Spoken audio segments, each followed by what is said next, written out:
നമസ്കാരം. കാലം കുറച്ച് പഴയതാണ്. തിരഞ്ഞെടുപ്പുകൾ പലപ്പോഴും വന്നിട്ടുണ്ട്, പോയിട്ടുണ്ട്.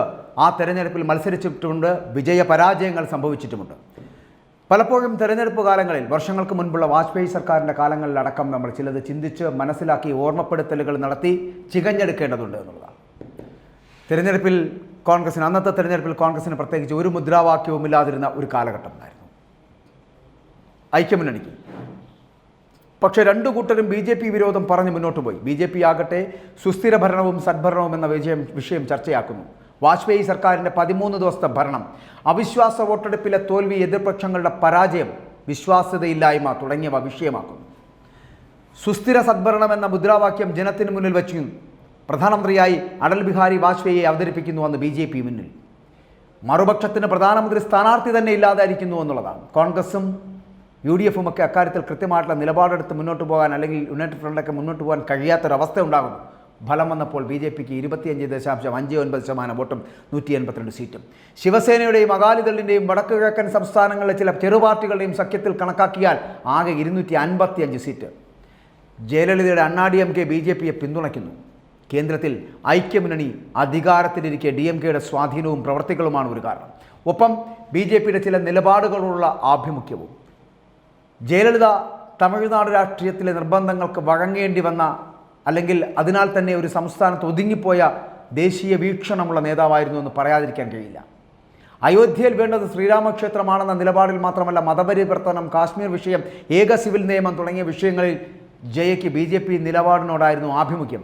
പക്ഷേ ജാതി രാഷ്ട്രീയവും തദ്വദീക്ഷയില്ലാത്ത താൽക്കാലികമായിട്ടുള്ള അഭിലാഷ രാഷ്ട്രീയവുമൊക്കെ ആധിപത്യം നേടിയ തമിഴ്നാട്ടിൽ കക്ഷി രാഷ്ട്രീയത്തിന് സകല ദോഷങ്ങളുടെയും ബാധയുണ്ടായിരുന്നു. അഴിമതി ഇടപാടുകൾ ഒഴിച്ചാൽ BJPക്ക് സ്വീകാര്യതയായിരുന്നു ജയ എക്കാലവും. 1981 മീനാക്ഷിപുരത്ത് നടന്ന മതപരിവർത്തനത്തിനെതിരെ മതപരിവർത്തന നിരോധന നിയമം കൊണ്ടുവന്ന ജയലളിത BJPയുടെ സ്വാഭാവിക സഖ്യകക്ഷിയാകേണ്ട ആളായിരുന്നു. 2 പ്രധാനമന്ത്രിമാരെ അവരോധിച്ച് ഒരു മുന്നണിയെ രാജ്യം ഭരിക്കാൻ നിയോഗിച്ച് അതിൽ പരാജയപ്പെട്ട TDPയുടെ രാഷ്ട്രീയം BJPക്കൊപ്പം തീരുമാനിച്ച് ചന്ദ്രബാബു നായിഡുവും വാജ്പേയിക്ക് പിന്തുണ പ്രഖ്യാപിച്ചുകൊണ്ട് മുന്നോട്ട് വരുന്നു. ആ ഘട്ടത്തിൽ പുറത്തുനിന്ന് പിന്തുണച്ചു. അങ്ങനെ വാജ്പേയി രണ്ടാമതും പ്രധാനമന്ത്രിയാകുന്നു. 13 ദിവസത്തെ ഭരണം കഴിഞ്ഞ് രണ്ടാമത് പ്രധാനമന്ത്രിയായി 13 മാസം തികഞ്ഞപ്പോൾ വാജ്പേയിക്ക് ഭൂരിപക്ഷം നഷ്ടപ്പെടുന്നു. കാരണം നേരത്തെ ഏറെ വിശേഷിപ്പിച്ച ജയലളിതയും പാർട്ടി DMKയും തന്നെയായിരുന്നു കാരണം. എന്തായിരുന്നു കാരണം എന്ന കാര്യത്തിൽ ഇപ്പോഴും വ്യക്തത പോരാ എന്ന് തന്നെ പറയട്ടെ. ജനതാ പാർട്ടി നേതാവ് സുബ്രഹ്മണ്യൻ സ്വാമിയുടെ കാര്യവും ജയലളിതയുടെ രാഷ്ട്രീയ നയവും പോലെ തന്നെയാണ് എന്ന് പറയേണ്ടി വരും. നിലപാടുകളും അഭിപ്രായങ്ങളും വെച്ച് നോക്കുമ്പോൾ സുബ്രഹ്മണ്യൻ സ്വാമി എന്ന് പറയപ്പെടുന്ന BJPയുടെ സ്വാഭാവിക സഖ്യകാരനാവണം. അടിയന്തരാവസ്ഥക്കാലത്ത് സ്വാമിയെ ഹീറോ ആക്കി മാറ്റാൻ കൈമേയ് സഹായം നൽകിയത് ജനസംഘവും RSSുമാണ്. അറസ്റ്റ് ചെയ്യപ്പെടാതെ പാർലമെന്റിലെത്തി അടിയന്തരാവസ്ഥ കാലത്ത് ഒപ്പുവെച്ച് രക്ഷപ്പെട്ട സ്വാമിക്കറിയാം സംഘപരിവാറിൻ്റെ ശക്തി എന്താണെന്ന്. പക്ഷേ സ്വാമി ഏത് പാർട്ടിയിലും ഏത് കാലത്തും ഒറ്റയാനാണ്. ഒറ്റയ്ക്ക് എന്തും ചെയ്യാൻ കെൽപ്പ് പ്രകടിപ്പിക്കാത്ത വിധം നിരവധി കോണുകളിൽ നിന്ന് പാർട്ടികൾക്കകത്തും സംഘടനകൾക്കും അതീതമായി കൂട്ടുകൂടുന്നയാൾ. സോണിയ, ജയലളിത, സുബ്രഹ്മണ്യൻ സ്വാമി കൂടിക്കാഴ്ചയും അന്നത്തെ ഒരു ചായ് പേ ചർച്ചയുമായിരുന്നു എന്നുള്ളതാണ്. വാജ്പേയി സർക്കാരിനെ 13 മാസം കൊണ്ട് വീഴ്ചത് അതായിരുന്നു. ജയലളിത പിന്തുണ പിൻവലിക്കുന്നു. 1999 ഏപ്രിൽ മാസം 17 വാജ്പേയിക്ക് പ്രധാനമന്ത്രി പട്ടം പോകുന്നു. 13 ദിവസത്തെ ആദ്യ സർക്കാർ വിശ്വാസ വോട്ട് നേടിയതുപോലെ ആയിരുന്നില്ല രണ്ടാം വട്ടം സർക്കാർ ഭൂരിപക്ഷം തെളിയിക്കുമെന്ന വിശ്വാസമായിരുന്നു മിക്കവർക്കും. പിന്തുണ പിൻവലിച്ച DMKയ്ക്കൊപ്പം പോലും ആ തീരുമാനം എന്തിന് എന്ന വിശ്വസനീയമായി വിശദീകരിക്കാനായില്ല. 91 ഏപ്രിൽ 14 ആ തീരുമാനം. ഒറ്റ വോട്ടിനാണ് വാജ്പേയി പുറത്താവുന്നത്. 270 വോട്ട് വിശ്വാസ പ്രമേയത്തെ എതിർത്തും 68 വോട്ട് അനുകൂലിച്ചുമെന്ന് 539 പേരാണ് വോട്ടെടുപ്പിൽ പങ്കെടുത്തത്. ആ ഒരൊറ്റ വോട്ടിൻ്റെ സാധു ഇപ്പോഴും ചോദ്യമാണ്, ഉത്തരമില്ലാത്ത ചോദ്യമായി നിലനിൽക്കുന്നു എന്നുള്ളതാണ്. കോൺഗ്രസിൻ്റെ ആ രാഷ്ട്രീയ കളിയിൽ അവസാന നിമിഷം അവർ തോൽക്കുമെന്ന് കരുതിയെങ്കിലും താൽക്കാലികമായി ജയിച്ച് പിന്നെ വീണ്ടും കനത്ത തോൽവിയിൽ, വളരെ വലിയ തോൽവിയിൽ തോറ്റ കളിയായി മാറുകയായിരുന്നു. ഒഡീഷയിൽ നിന്നുള്ള MP ആയിട്ടുള്ള ഗിരിധർ ഗമാങ് അതിനിടെ ഒഡീഷയിലെ മുഖ്യമന്ത്രിയായി നിയുക്തനാകുന്നു. രാഷ്ട്രീയമായും അല്ലാതെയും സോണിയയ്ക്ക് താല്പര്യമുള്ള നേതാവായിരുന്നു ഗിരിധർ. സാധാരണ മുഖ്യമന്ത്രിയായി സത്യപ്രതിജ്ഞ ചെയ്യുമ്പോൾ MP സ്ഥാനം രാജിവെക്കണം. എന്നാൽ അന്ന് മുഖ്യമന്ത്രി ഗിരിധർ ഗമാങ് പാർലമെൻറ്റ് അംഗമായി തുടരുന്ന ഒരു സാഹചര്യം അന്ന് അവിടെ ഉണ്ടായിരുന്നു എന്നുള്ളത്. അതിനിടയ്ക്കാണ് നിർണായകമായിട്ടുള്ള വിശ്വാസ വോട്ടെടുപ്പ് വരുന്നതും. ഭരണഘടനയും പാർലമെൻറ്റ് ഘടനയും ഒരിക്കലും ചിന്തിച്ചിട്ടില്ലാത്ത വഴികളിൽ ജനാധിപത്യം കടന്നു പോകുന്ന കാലമായിരുന്നു 90കളുടെ അവസാനമെന്ന് മുമ്പ് പറഞ്ഞിരുന്നത് നിങ്ങൾ ഓർത്തു കാണും. ഇങ്ങനെ ഒരു സാഹചര്യം വന്നാൽ ആ MPക്ക് വോട്ടവകാശമുണ്ടോ, ആ വോട്ട് സാധുവാണോ എന്നൊന്നും അക്കാലത്ത് വിധി ഉണ്ടായിരുന്നില്ല എന്നുള്ളതാണ്. ഗമാങ്ങിനെ പ്രത്യേക വിമാനത്തിൽ വരുത്തി വാജ്പേയിക്കെതിരായി വോട്ട് ചെയ്യിപ്പിച്ചാണ് വാജ്പേയിയെ പുറത്താക്കുക, ഭരണം പിടിക്കുക എന്ന അജണ്ട കോൺഗ്രസിന് നടപ്പാക്കാൻ കഴിഞ്ഞത് എന്നുള്ളതാണ്. അന്നത്തെ രാഷ്ട്രപതിയായുള്ള KR നാരായണൻ ഏറെ സഹായിച്ചിട്ടും പക്ഷേ ഭരണം പിടിക്കൽ മാത്രം നടന്നില്ല എന്നുള്ളതാണ്.